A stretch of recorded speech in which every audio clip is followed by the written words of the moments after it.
Cylinder. This is my daughter Chelsea Cylinder. We're Cylinder. And today we're going to discuss three major films. Recently we've been talking a lot about indie films, but today we're going to talk about three major films that have recently opened. And the films are? The films are Get On Up, Lucy, and Magic in the Moonlight. Get On Up is the screen biography of soul singer James Brown. And it's a very good movie with a tremendous performance by Chadwick Boseman. Chadwick Boseman was an actor who first burst on the scene in the movie 42 playing Jackie Robinson. But here he gives a completely different performance and really captures the character. It's a performance that will probably earn him an Oscar nomination. And the best thing about the movie is that it's a real celebration of James Brown's music. It's just fabulous in terms of its musical sequences. It whitewashes James Brown's personal life to a degree. It skates over everything and pretty much captures his entire life and does tell you the dark side as well. But for the most part, it makes him look kind of better than he is. But musically, the film is a phenomenon. The musical sequences are just one is better than the next. And an amazing amount of care was used to dub James Brown's voice into actor Boseman's performance. Yeah. Particularly so in that they use a lot of live concert footage, and they went to great lengths finding concert footage of James Brown and making them applicable to what you see on screen here. So I also agree with you. I loved this movie. I thought Chadwick Boseman was great. I think he completely deserves an Oscar nomination. I haven't seen a better performance this year. I thought the story is told in non-chronological order, and I thought that was a fine choice, but I thought there were some cuts in the chronology that weren't exactly necessary. It just didn't seem like it was necessary to take you out of one moment and bring you to another way more down the line. You know what I mean? I do. There's definitely some clumsiness there, but I still thought overall the project was pretty well handled. It's directed by Tate Taylor, who seems to have a nice feel for period. He did The Help. And again, he enlists the help of Octavia Spencer and Viola Davis. They were both very good in the movie. I thought, just to kind of add on and reiterate what you said, I thought the musical numbers were outstanding in this film. And I just thought the movie is so enjoyable to watch because it's just one musical number after the next. And you can't get bored watching James Brown's music. And it's like watching, I mean, I never saw James Brown, but his Chadwick Boseman's performance was just so lively. I wish they made him seem a little more dislikable. I don't know that much about James Brown's life, and I know a lot more from seeing this movie, but what I did know before seeing this was that he's kind of a seedier character, and they didn't really emphasize how seedy he actually was. He is a much darker character in real life than he is portrayed in this film, but one of the reasons the film is more of a celebration of the music than a character assassination is that a producer on the film is Mick Jagger, and Jagger is a lifelong James Brown fan and fanatic actually about James Brown, and wanted to focus more on the music. That makes sense. I think all in all, though, this movie is completely worth seeing.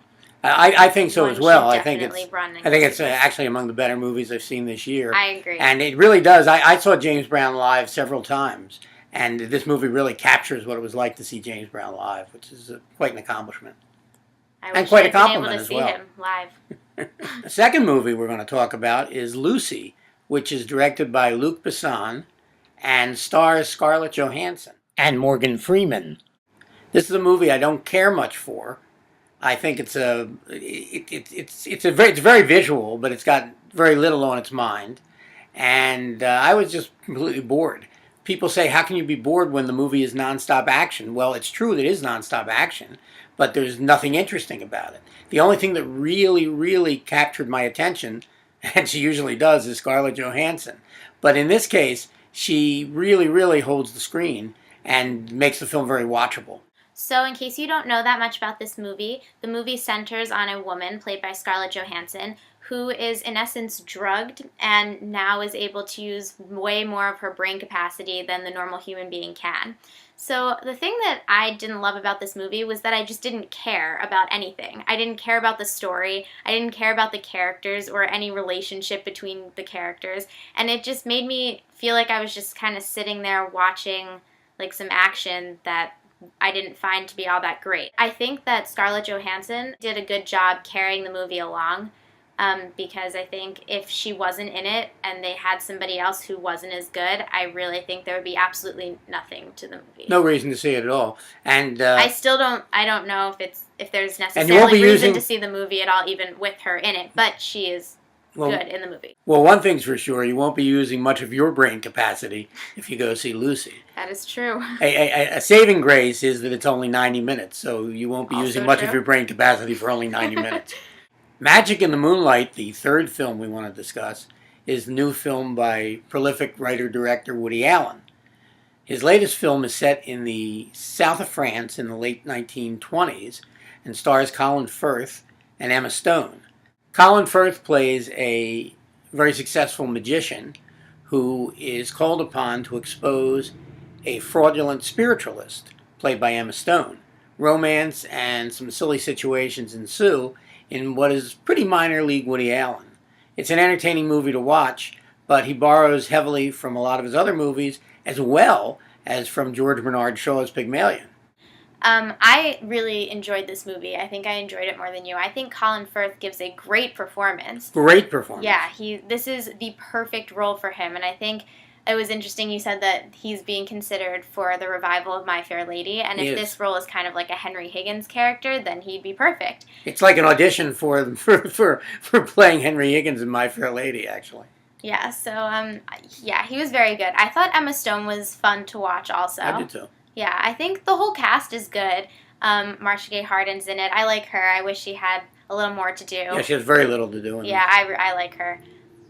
Who else is in this movie? We've got Jackie Weaver, who's always fun. Eileen Atkins, who's quite good as playing his aunt. Yeah, she is good.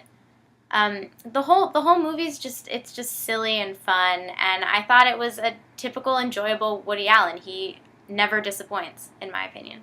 It's true. His films are always fun to watch, and I like almost all of them, despite many of his detractors thinking that he has some bad films. I think that there's not that much bad there. There's an awful lot of. There's some are better. I also always find like some comfort in the fact that he always uses the same titles over and over and over again. You know that you're in for a classic Woody Allen movie when you see those titles on the screen. And some great music too. Yeah, that's true. Anyway, I would recommend it to Woody Allen fans, and I think if you have nothing better to do, yeah, it's a short movie. Fun. It's only 90-some minutes, and I think it's a cute little escape from reality. It is, but it really is a trifle, and compared to his last film, it's minor league. So there you have it, 3 films, one of which is a real must-see. Go see the James Brown movie. Get on up. Agreed, and I would definitely make time for Magic in the Moonlight. Not a bad idea either. So anyway, we'll see you next time. And for now, this is Alan Cylinder. And Chelsea Cylinder. Saying see you at the movies. Bye.